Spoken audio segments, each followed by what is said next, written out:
Hey, good morning Internet! On va encore parler de Will Smith et de Jada Pinkett Smith. Alors, moi je suis Sudei, je suis coach en performance personnelle. J'aide les gens à mieux vivre leur vie, à mieux performer dans ce qui compte pour eux. Et on a tous quelque chose en commun. On aime l'amour, on aime les relations. Tu peux être qui tu veux, tu aimes l'amour, tu as quelqu'un que tu aimes, que tu veux aimer ou tu cherches quelqu'un à aimer. Donc, cette vidéo, ça va être quelque chose de très enrichissant pour toi parce que je vais te parler d'un couple. Il défraie tout le temps la chronique, il casse toujours Internet, il y a eu tellement d'histoires. Ma dernière vidéo, avant celle où Will Smith a giflé Chris Rock, ça bon, tout le monde a entendu parler. La dernière vidéo, c'était il y a 3 ans déjà, parce que Jada Pinkett Smith avait fait son coming out. Elle avait dit qu'elle était littéralement dans une relation amoureuse avec August Alsina, qui est un pote de son fils. Et ils sont restés mariés. Et Will Smith a dit non mais vous comprenez, nous on est dans un engagement extrême, ride or die. Quoi qu'il arrive, qu'il pleuve, qu'il neige, qu'il vente, on ne se quitte pas. Et j'aimerais zoomer sur ce concept d'engagement extrême. Parce que moi je suis un partisan de l'amour. Et quand je parle d'amour, je ne te parle pas d'un état amoureux, je ne te parle pas d'une idée, je ne te parle pas d'un message, je te parle d'un comportement. Pour moi l'amour c'est une attitude. Quand j'aime quelqu'un, je me comporte d'une certaine manière avec cette personne. Je pense, je m'engage, et c'est ça l'amour. Donc dans cet engagement extrême qu'ils ont l'un envers l'autre, il y a une sorte d'amour. On va le décomposer, on va voir ce qu'il y a de sain, on va voir ce qu'il y a de moins sain.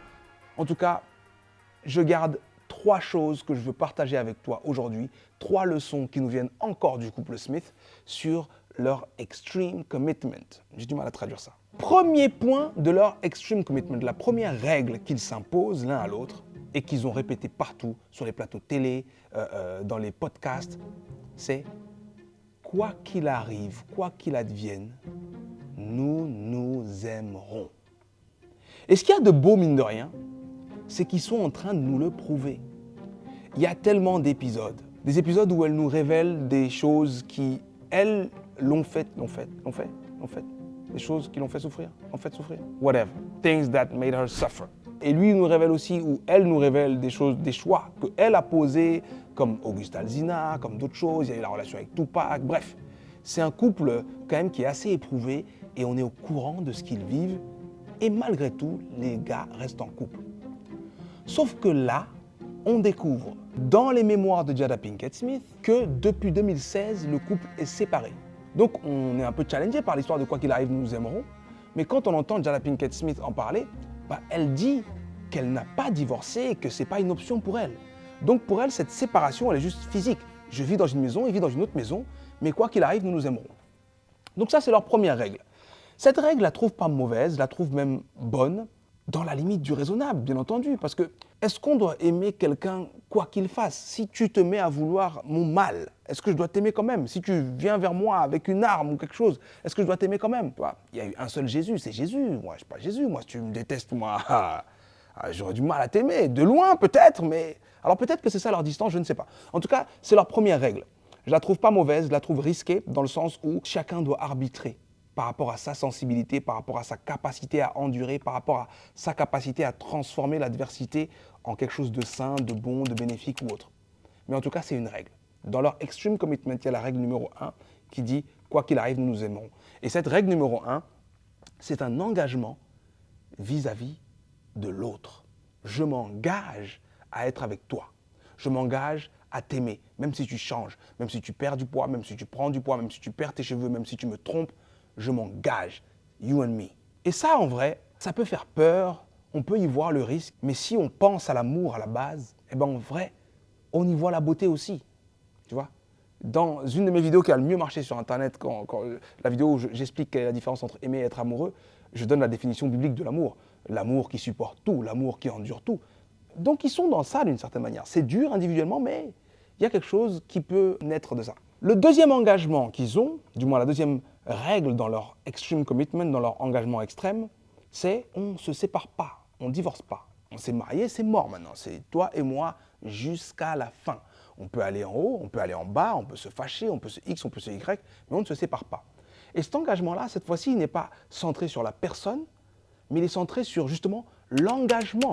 Tu vois, il y a 2 écoles chez les gens qui se marient, par exemple. Il y a ceux qui se marient et qui se disent que ce mariage fonctionne et qu'on fasse du mieux qu'on peut en espérant qu'on n'ait jamais à se séparer. Et il y a ceux qui se marient et qui se disent, là, par contre, il n'y a plus de porte d'issue. On se débrouille, on fait ce qu'on veut, mais on ne se sépare pas. Eh bien, eux, ils sont de la deuxième catégorie. On va avoir à vivre toutes les épreuves du monde, mais la séparation ne sera jamais une option. Ça, de la même manière, ça peut être vu comme extrême, mais ça peut être vu comme beau aussi. Pourquoi? Tout le monde a son niveau de tolérance, tout le monde a son seuil critique. Eux, ils ne l'ont pas encore trouvé. Et peut-être qu'ils ne le trouveront jamais. Et s'ils ne le trouvent jamais, ben, ils vont peut-être découvrir un état ou une qualité de relation que personne d'autre ne connaît. Parce que quel couple peut te dire « j'ai vécu comme Jada Pinkett Smith et Will Smith ». Infidélité, violence, humiliation, bref, on ne va pas revenir dans tous les épisodes, mais c'est quand même quelque chose qui est difficile à vivre, mais le propre d'une épreuve, c'est que quand tu l'acceptes et que tu la traverses, il y a quelque chose de beau derrière qui t'attend. Donc, ça aussi, on peut le voir comme quelque chose de beau. Maintenant, on arrive à la partie de la vidéo qui va être très intéressante. Parce que je ne suis pas en train de te dire « fais comme eux hein ». Je suis en train de te dire « voilà ce qu'ils ont fait, voilà ce que moi, en tant que coach, je peux te partager de ce que je vois ». Il y a un troisième point dans le Extreme Commitment. Et ce troisième point, c'est un troisième engagement. Et ça, malheureusement, j'ai fouillé les vidéos, j'ai fouillé les podcasts, les interventions, les trucs, et je ne l'ai pas vu. Ni chez Will Smith, ni chez Jada Pinkett Smith. Ce troisième engagement, ce n'est pas l'engagement vis-à-vis de l'engagement que j'ai pris, ce n'est pas l'engagement vis-à-vis de la personne que j'ai choisie, c'est l'engagement vis-à-vis de la relation que nous vivons. Je peux m'engager à t'aimer quoi qu'il advienne, quoi que tu deviennes, quoi que tu me fasses ou quoi que je te fasse. Je peux m'engager à rester avec toi quoi qu'il advienne, quoi que tu me fasses ou quoi que je te fasse. Mais si je ne m'engage pas à faire de la relation que nous avons une relation qui nous nourrit, qui nous aide à grandir, qui nous aide à nous épanouir, eh bien en réalité, la relation n'aura pas ce rôle. Voilà pourquoi il est normal pour eux, je pense, aujourd'hui, de vivre séparément pendant 7 ans. Parce que moi, ça, c'est un truc quand même qui m'interpelle. J'ai grandi, il y a quelques décennies de ça maintenant, ça commence à faire un petit bout. Hein. Certaines personnes me le rappellent parce que j'ai des alternants qui viennent me voir, des jeunes qui m'appellent « Oh, tonton Sudéi ». Je dis « Ah ouais, je suis déjà à ce niveau-là, maintenant on m'appelle tonton ». Mais bon, moi je ne vois pas comme un tonton. En tout cas, j'ai grandi dans un environnement assez traditionnel où l'engagement qui était le mariage, c'était un truc où on ne négociait pas. Il n'y a pas beaucoup de divorces dans ma famille, il n'y a pas beaucoup de... Par contre, j'ai vu des choses qui ressemblent à ce que Jada Pinkett et Will Smith vivent. Parfois, quand on sort ensemble, monsieur et madame, tout le monde voit un couple solide, bien net, carré. Mais quand on rentre, bah, ce n'est pas tout à fait ça. Des fois, moi, je préfère dormir ici, toi, tu dors là-bas. Parce qu'en ce moment, on est en train de dealer avec des choses difficiles. C'est quelque chose qui peut arriver et je pense même que tous les couples vivent ça, cette logique de relation de façade. Je pense que je ferai une autre vidéo sur le concept de la relation de façade. Il ne faut pas s'empresser de les juger pour avoir vécu 7 ans sans dire la vérité sur la proximité qu'il y a, la proximité physique d'ailleurs, qu'il y a entre eux, parce qu'on a tous un peu ça. On a tous un peu ça. Dans une moindre mesure, moi je suis dans une relation de façade quand je me prends la tête avec ma femme et je ne dis pas à ma fille, en ce moment, papa est fâché avec maman. Et elle n'a pas besoin de savoir ça, ma fille. Ma fille, elle a besoin de savoir que papa et maman s'aiment et qu'on va aller ensemble au zoo. Qu'est-ce que je viens lui mettre dans la tête qu'on est fâché? Donc cette logique de relation de façade, bon, je l'ai vue, je l'ai pratiquée et je pense que dans une moindre mesure, tous les couples la pratiquent, un tant soit peu. Hein. Tes voisins, tu ne sors pas leur dire bonjour, hier je me suis pris la tête avec ma femme, elle m'énerve aujourd'hui. Tu dis juste, bah voilà, bonjour. Ça nous regarde, c'est l'intimité. Quand on claque la porte, on claque la porte. Bah, je pense qu'eux aussi, quand ils claquent la porte, ils claquent la porte. Mais pour revenir à ma conclusion, parce qu'il est temps de finir cette vidéo quand même, il faut que tu manges, il faut que tu vives ta vie. Pour revenir à la conclusion de cette vidéo, c'est que le troisième point, ce point d'engagement vis-à-vis de la relation, vis-à-vis de la qualité de la relation, eh ben, c'est la chose sur laquelle on doit vraiment travailler. On est dans une relation, donc on crée une troisième entité, on crée un espace dans lequel nous allons tous les deux venir vivre. Nous allons tous les deux venir nous nourrir, nous apporter. Nous allons tous les deux venir, parfois, demander.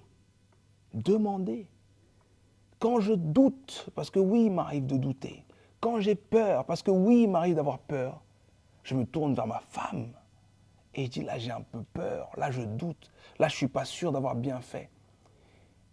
Et j'espère que cette vulnérabilité me permette d'avoir un lien plus fort avec ma femme et j'espère que ma femme puisse trouver les mots, les gestes ou le point de vue qui me rassure, qui m'encourage ou qui me motive. Et ça, j'ai l'impression qu'il y a 7 ans, c'est ce qu'ils ont perdu. Donc si tu dois retenir quelque chose de cette vidéo, c'est le 3e et dernier point. Parce que la logique d'engagement, je sais que tu l'as aussi. Cette logique d'exclusivité, cette logique de choix. Tu ne te serais pas marié si tu ne l'avais pas. Ou tu n'aurais pas choisi d'être dans une relation exclusive si tu ne l'avais pas. Tu le sais que cette personne est spéciale pour toi et que tu veux être spécial pour elle. Donc cette logique d'engagement, en vrai, tu la connais, tu la comprends et tu la veux et tu la vis. Par contre, comprends que l'engagement ne peut pas être juste envers la personne et envers ta parole. L'engagement doit aussi être envers la relation. Cet espace dans lequel on va vivre tous les deux, on doit s'engager à en faire un espace fertile pour nous. Et quand je dis nous, je parle de nous qui inclut le moi, qui inclut le toi et qui inclut le toi et moi. Ça, je ne l'entends pas dans la bouche des Smiths, mais je pense que s'ils mettent leur focus là-dessus, ils sortiront de cette période où ils ont besoin d'être à une distance très grande pour continuer à s'aimer et continuer à respecter leurs engagements. Parce que la réalité, c'est que si tu acceptes de vivre dans une maison et que ton mari vive dans une autre maison, c'est parce que tu estimes que cette distance, c'est ce qui vous permet de continuer à tenir vos engagements. Ajoutez l'engagement vis-à-vis de la relation et la relation vous permettra d'apprécier le fait de tenir vos engagements. Parce que si la relation me nourrit et que la relation te nourrit, eh ben c'est facile pour moi de rester engagé à qui tu es. Parce que c'est beau de te voir te nourrir, grandir, changer. Si la relation est suffisamment saine pour que j'ai le droit de venir demander, donner, recevoir et même refuser, eh ben c'est un plaisir pour moi de tenir mes engagements et de dire « ride or die », je ne te lâche pas la main. On est ensemble face au reste du monde. Ils nous jugent, ben c'est pas grave, moi je te tiens la main. Ils doutent de nous, c'est pas grave, nous on sait qui on est. Ce 3e point, c'est le point le plus central. La vidéo te parle de 3 points, mais retiens ce dernier point. Engage-toi vis-à-vis de la relation. Engage-toi dans cette logique de construction d'un espace dans lequel tu nourris, tu es nourri et vous grandissez ensemble. Voilà ce que je peux te partager sur cette histoire de Jada et Pinkett Smith. Voilà ce que je peux te partager sur cette histoire de Jada et Will Smith qui vivent séparément. Je pense qu'il y a aussi une réalité de moyens.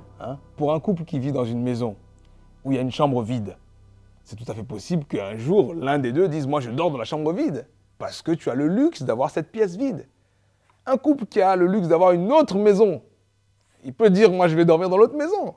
Donc dans une moindre mesure, soyons capables de voir quelle part de nos couples ressemble à ce couple Smith. Et surtout, apprenons de ce qu'ils ne font pas et apprenons de ce qu'ils font pour nous vivre la plus belle relation possible. Parce qu'au fond, c'est ce qu'on veut. Au fond du fond, c'est ce qu'on veut. Et en vrai, dès lors où on accepte de le créer, au fond, c'est ce qu'on a. J'ai un cadeau pour toi. J'ai failli te dire au revoir là parce que tu vas t'entendre. Moi, ouais, c'est fini. Mais non, j'ai un cadeau pour toi. En dessous de cette vidéo, dans la description de cette vidéo, tu trouveras un lien. Je t'ai concocté un petit outil qui va t'aider non seulement à faire le point sur ta relation et sur tes relations en général, mais surtout à consolider ta relation pour éviter de te retrouver dans des situations où tu as besoin d'un espace si grand. Tu as besoin d'être si loin d'une personne que tu aimes pour continuer à l'aimer. Alors si tu ne veux pas te retrouver dans cette situation ou si tu veux sortir de cette situation, clique sur le lien en dessous de cette vidéo. C'était Sudei. Active les notifications parce que je pense continuer à parler du couple Smith. J'ai plein de choses à dire. Il y a l'histoire du couple de façade que je veux approfondir. Et il y a surtout le challenge de l'équilibre entre toi, moi et nous que je veux également approfondir. Donc active les notifications, abonne-toi et laisse-moi ton avis. Si tu veux me laisser ton avis, je serai très heureux de le lire, de le recevoir. Si tu as un autre point de vue, je serai très heureux de le connaître. C'était Sudei, cœur sur vous tous. Et n'oubliez pas, l'amour, c'est un choix. L'amour, c'est une attitude, ce n'est pas juste un mot. Ciao, bye bye.